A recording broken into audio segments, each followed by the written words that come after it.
waktu Mas Jos mengirim eh, salah satu ijazahnya itu yang menarik karena ijazahnya ini ijazah Jepang itu satu berbahasa kanji, dua berbahasa Inggris.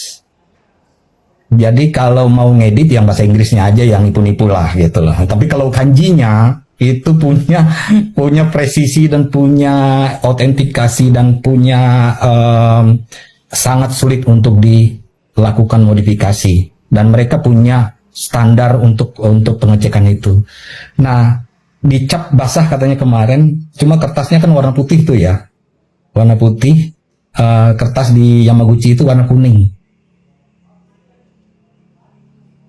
Ini Mas Hersu disertakan dengan foto sang duta besar, yaitu ada foto Pak Masaki Yasushi ini yang di situ dituliskan gitu, capture dan kemudian dituliskan di atasnya tulisan Duta Besar Jepang resmi menyampaikan bahwa ijazah Rismon Sianipar palsu dan bukan lulusan Yamaguchi Jepang. Dutaan Besar Jepang di Jakarta akan melaporkan pemalsuan ijazah Rismon Sianipar ke Mabes Polri.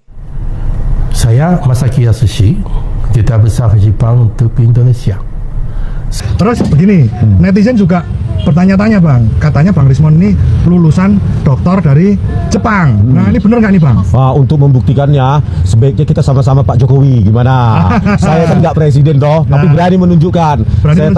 Saya tantang sama Pak Jokowi, ayo Pak kita berdua, Bapak tunjukkan SD sampai kuliah tertinggi, saya juga SD sampai kuliah tertinggi, gimana Pak? Saya nggak presiden aja berani. Siap. Bang Rismon ini berarti dulu kuliah di Jepang itu di universitas mana bang? Yamaguchi. Itu buat paper, buat jurnal dan buat paten gitu loh. Wah. Dan seminar keliling dunia juga. Wah itu bang. Ini banyak masyarakat yang nggak tahu, nggak paham. Sebenarnya siapa sih Bang Rismon ini? Itulah banyak hoax sekarang ya, intinya kill the messenger. Paham ya Pak ya? Jadi kalau kita mengungkap kebenaran pasti banyak hoax tentang kita, ya kan? Terus begini bang, mereka ini kasih paham bang. Sebenarnya Bang Rismon ini itu bener-bener dokter nggak? Kalau dokter kan tadi yang abang sebut, abang pernah bikin paten dan lain sebagainya jurnal dan lain sebagainya. Mungkin bisa dijelaskan bang, untuk patennya itu paten apa bang? Tentang image processing ya, buat software image processing dan cryptanalysis. Oh cryptanalysis. Dan menulis ratusan buku di Amazon, bisa dibeli. Tapi kebanyakan memang yang beli dari Jerman maupun Amerika dari penjualannya. Iya. Kalau untuk teman-teman yang di Indonesia yang ingin mengenal Bang Rismon, nah ini harus beli bukunya. Project bukunya mulai dari awal sampai akhir itu project. Jadi memang lebih disukai karena dia project, bukan teori-teori, dasar-dasar teori. Sepertinya ini adalah suatu kelompok tertentu. Kenapa masyarakat Indonesia banyak sekali yang yang tidak pandai begitu ya dalam mengelola sebuah berita dalam ini. Ya memang ini terjadi terus menerus begitu. Dan yang baru lagi ini Mas Hersu, ini ada seorang pendukung atau kita bilang buzzer lah kalau lihat dari uploadannya, karena ini terjadi di X gitu ya, seorang buzzer yang kemudian mengunggah sesuatu tapi ini berkenaan dengan nama duta besar Jepang gitu. Jadi ini memalukan sekali, sampai kemudian kedutaan besar Jepang itu membahas soal itu dan memberikan klarifikasinya begitu. Nah ini coba saya melihat ya Mas Hersu, ini kedutaan besar mengatakan bahwa konten soal Dubes Masaki di medsos adalah hoax gitu. Ini bahkan Antara, yaitu kantor berita pemerintah sendiri juga mengatakan demikian. Jadi kedutaan besar di Jakarta menyatakan bahwa unggahan konten berisi foto duta besar Jepang untuk Indonesia, Masaki Yasushi, ini orangnya cukup terkenal ya, dia yang beredar di media sosial sejak 11 Juni 2025 adalah informasi palsu atau hoax. Ini penting sekali karena akhirnya hoax itu mencatut gitu. Nama seorang duta besar. Apa isinya Mbak, duta besarnya itu? Jadi ceritanya adalah soal Simon Sianipar. Simon Sianipar ini kan Rismon Sianipar. Dr. Rismon Sianipar ini kan memiliki ijazah S1 di UGM, ijazah S2-nya di UGM dan juga di Yamaguchi, sebuah universitas di Jepang, dan dia mendapatkan beasiswa untuk itu, klaim dari Pak Rismon, dan doktornya juga diraih di Jepang begitu. Tapi belakangan ini memang ada lulusan dari Jepang juga, doktor juga Mas Hersu, yang kemudian dia menyatakan bahwa ijazah dari Dr. Rismon ini palsu. Salah satunya adalah karena ijazah yang dia punya, dia lulusan dari Yamaguchi juga, itu berbeda warna kertasnya, warna kertas ijazahnya begitu. Jadi berdasarkan itu, tapi analisa yang lainnya memang tidak banyak. Hanya dia mengatakan bahwa dia mencari di situs-situs di Jepang itu memang tidak ada keluar nama Rismon Sianipar begitu. Ini dia Dan juga dokter dari Jepang juga gitu. dia dokter dari Jepang juga. Ada juga seorang dokter dari Jepang juga yang mengatakan demikian. Jadi ada 2 orang dan mereka sering sekali membuat semacam seminar gitu ya, tapi seminar online ya atau diskusi online yang membahas soal tersebut gitu. Nah, ini sudah dijawab oleh Rismon tentu saja. Dia ketawa-ketawa, dia mengatakan, "Ya saya saja malah justru IPK-nya itu 4 karena saya memiliki sekian nilai itu yang A-nya A+ begitu sehingga dia bisa mendapatkan gelar tersebut. Terus kemudian dia juga memiliki hak paten di Jepang begitu. Hak paten ini kan untuk pendaftarannya apa dan sebagainya tentu saja gelar dan sebagainya dicantumkan begitu kan. Nah, ini apa yang dikatakan oleh akun X ini namanya Marginale. Ini dia mengatakan fix ijazah Rismon palsu. Duta Besar Jepang memastikan ijazah Rismon palsu dan bukan lulusan Yamaguchi Jepang. Kedutaan Jepang juga akan melaporkan Rismon ke polisi. Nah kan, kena batunya lu Rismon, nggak tahu ini Rismon kok ditulis Rismon. Ini dan kemudian ini Mas Hersu disertakan dengan foto sang duta besar, yaitu ada foto Pak Masaki Yasushi ini yang di situ dituliskan gitu capture dan kemudian dituliskan di atasnya tulisan Duta Besar Jepang resmi menyampaikan bahwa ijazah Rismon Sianipar palsu dan bukan lulusan Yamaguchi Jepang. Dutaan Besar Jepang di Jakarta akan melaporkan pemalsuan ijazah Rismon Sianipar ke Mabes Polri. Saya Masaki Yasushi, Duta Besar Jepang untuk Indonesia. Selama memperingati Hari Disabilitas Internasional 2024, saya berpikir penting untuk menciptakan masyarakat di mana penyandang disabilitas maupun non-disabilitas sama-sama dapat menunjukkan kemampuan dirinya. Semoga momen ini menjadi pengingat pentingnya inklusivitas dan aksesibilitas bagi semua, khususnya teman-teman disabilitas. Teruslah maju dan berdaya. Ini luar biasa sekali dan kemudian dari pihak Kedubes begitu, mereka langsung membuat unggahan, Mas Hersu, setelah ini ramai ya. Kemudian mereka membuat unggahan, tulisannya seperti ini. Klarifikasi, menanggapi unggahan yang beredar di sosial media terkait respon Duta Besar Masaki Yasushi mengenai topik ijazah, kami menyampaikan bahwa informasi tersebut dengan huruf besar, kapital, tidak benar dan tidak berdasar. Duta Besar Masaki tidak pernah memberikan klarifikasi maupun respon serta pendapat mengenai isu yang sedang beredar dalam bentuk apapun di platform manapun. Dalam huruf besar lagi, konten tersebut adalah hoax dan tidak mencerminkan fakta yang sesungguhnya. Kami mengimbau masyarakat untuk selalu memverifikasi kebenaran informasi dari sumber resmi sebelum menyebarluaskannya. Kemudian Embassy of Japan Indonesia. Ini luar biasa. Biasanya saya telusuri akun medsos dari Kedutaan Besar Jepang, centang biru, ini resmi ya. Di situ kegiatannya adalah misalnya mengundang foto bersama Ibu Sri Mulyani dan juga Budi Jiwandono, kemudian datang ke acara yang kemarin Defense Expo ya Indonesia begitu.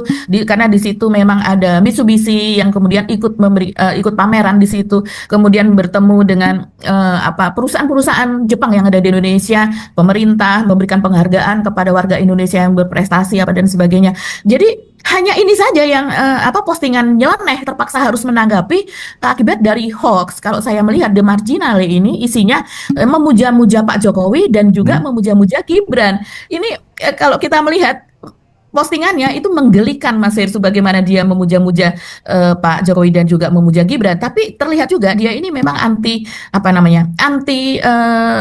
Megawati dan juga anti PDIP. Betul-betul. Oke. Jadi kita saya kira gini, melihat ada kan kelompok-kelompok seperti ini, ada kelompok-kelompok yang pemuja, tapi ada yang buzzer gitu. Kalau ini dia lebih pada pemuja atau buzzer kira-kira? buzzer. Oh, buzzer. Kalau saya melihat ini buzzer. Walaupun Dari mana ternyata itu buzzernya itu biasanya apa? Followernya kecil atau akun baru atau gimana biasanya ngeliatnya? Ini dia menyebutkan lokasinya itu Toronto, Ontario ya Mas Hersu. Kanada. Dan kemudian ya Kanada. Tapi yang memfollow pun ada Pak Susno Duaji nih, saya lihat. Saya heran juga Pak Susno ngapain memfollow akun yang seperti ini begitu ya.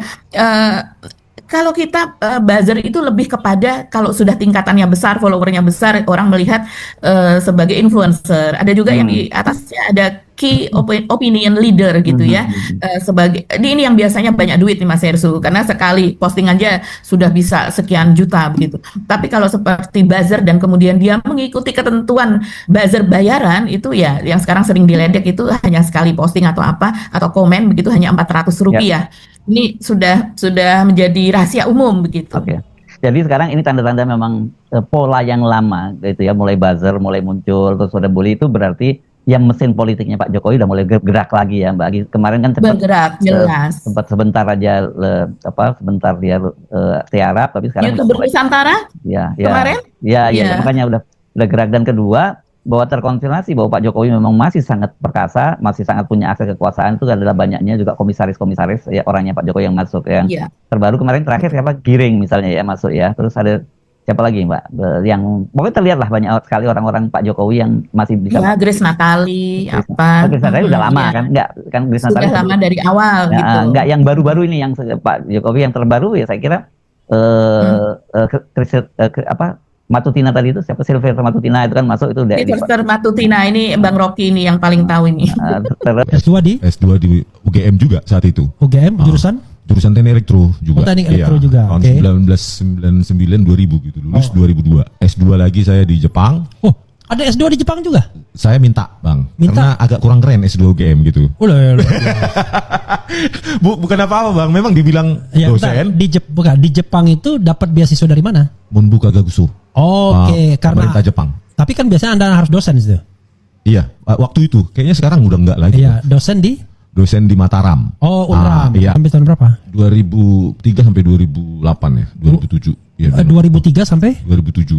Lama sekali S2-nya. S2 S3, Bang. Oh, S2 S3. Jadi S3 Anda di Jepang. Iya. Nah, di situ saya mempelajari kriptoanalisis, memecah kode gitu. Terus belajar sinyal dan video, keamanan video, keamanan data. Nah, dari situlah kita intinya ya kita belajar pattern digital. Oke. Pattern digital di situlah kita kembangkan untuk semua. Ya, mulai dari digital forensik, digital security dan lainnya. Dan itu bukan by kurikulum kan, Bang. Itu by project. By pelajaran kita sendiri, kasus yang ingin kita pecahkan gitu loh, Bang. Waktu itu apa? Bahasa Inggris atau bahasa Jepang? Bahasa pengantarnya? Bahasa pengantar di kelas bahasa Jepang. Anda ada paten sekarang? Enggak? Saya 3 kalau saat itu. Oke. 3 terregister di Jepang. Iya, di Jepang. Di Indonesia enggak didaftarkan? Enggak, Bang. Oh, jadi Anda paling tidak yearly atau monthly mendapatkan yearly ya? Jadi yearly kira-kira dapat 5 miliar gitu setiap tahun. Lebih lah, Bang. Masa kecil kali. Memang saat itu waktu berangkat ke Jepang kan udah dibilang kalau punya paten jangan didaftarkan dari universitasnya, nanti mereka yang dapat. Gitu kan, tapi kan kita nggak enak sama sensei itu. Jadi patennya soal apa salah satunya misalnya? Kriptoanalisis gitu. Kriptoanalisis dan video security gitu. Itu kripto tuh nggak ada hubungannya sama kripto duit itu? Ya ada lah, Bang, kriptik kan, kata dasarnya kriptik, sandi kan. Jadi kriptoanalisis artinya menganalisa sandi untuk membuka apa sih yang telah disandikan itu, bahan mentahnya apa. Berarti Anda bisa jebol-jebol data orang dong? Harusnya bisa sih, Bang. Harusnya bisa. Jebol-jebol bank bisa juga jangan-jangan ya kan? Itu makanya disumpah saat itu gunakan ilmu untuk umat manusia gitu. Saya sukanya menulis buku, menyelesaikan sebuah proyek, bukan teoritik gitu. Ya, I see. Jadi berapa buku yang sudah Anda selesaikan? Ada mungkin 100-200 mungkin. Allahu Akbar, 100-200 buku. Jadi setiap proyek Anda bukukan? Iya, project. Jadi tadi case study jadinya. Iya, betul. Saya suka yang itu kalau dan in English semua? In English. Ada yang bahasa Indonesia di penerbit Andi dari Informatika Bandung. Andi kan Jogja ya, Bang. Iya. Di Bandung juga penerbit Informatika. Wah, ini orang hebat Anda sepertinya. Enggak lah, Bang, biasa aja, Bang. Bang Rismon, kenapa tertarik main tepi jurang? Padahal Anda sudah hidup senang. Wah, luar biasa. Sebelumnya sudah kan kasus Jessica. Iya. Itu saya selalu bilang bahwa yang melakukan digital manipulation itu Tito Karnavian, Krisnamurti, Muhammad Walazar, laboratorium komputer forensik di Barreskrim Polri itu dijadikan studio animasi digital, bukan menjaga keutuhan data, malah diotak-atik data itu. Itu juga sudah saya sebutkan. Terus kasus Vina Cirebon saya keras juga saat itu. Ya kan, bagaimana ekstraksi SMS di yang produk dari digital forensik Polda Jabar tidak digunakan bahkan oleh jaksa dan hakim dan dipertimbangkan, yang seharusnya dihadirkan dibahas di persidangan ekstraksi SMS itu oleh Polda Jabar itu seharusnya mereka bebas. Inilah hukum kita gitu loh. Oke.